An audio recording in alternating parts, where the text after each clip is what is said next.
yawa kamar dai yadda ka tambaye ni akan ayyukan da mai girma gwamna ya mana a jihar Yobe, sai ka zo ka tambaye ni akan shi wannan mawaki da yake wa excellency mai malabuni ba kowa bane illa Muhammad Ibrahim Nagudu.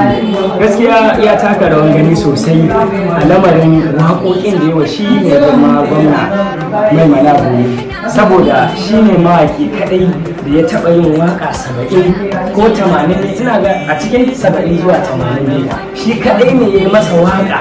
Babu wani gwamna a state 36 wanda ya taɓa wani mawaƙinsa waƙa 80 sai shi Muhammad Ibrahim Nagudu. Shi ne ni nake roƙo ga gwamnatin jihar Yobe, kamar yadda nake faɗan ayyukan da ya yi. Da ni na musanta ma aiki waƙoƙin da ya yi ma gaba ɗaya. Sanda na je na gani a Facebook ana ta talla ana ta tura wannan shine wa mai malabuni waƙa har guda 80. Na je ni na duba a Facebook na kalla sai na kira shi a wasu yake faɗa min wai waƙoƙin yanzu haka akwai a ƙasa. Domin gaskiya yanzu magana ɗaya da nake so da shi ne ina mai roƙon gwamna mai malabuni ya inganta wannan mutumi da yake so ya kalli ci gabansa a lamarin siyasansa. Ba kowa bane zai iya maka wannan abin illa masoya.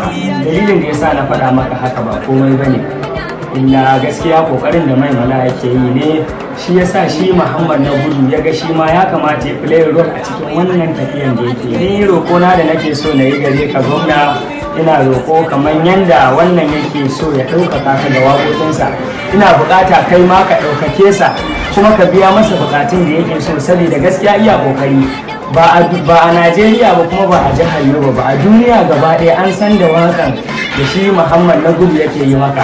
Saboda haka mai malabuni muna buƙatan mu ma ka ɗaukaka sa. Ruwa ya zo ga sai shuka, mai malaka iya allanka.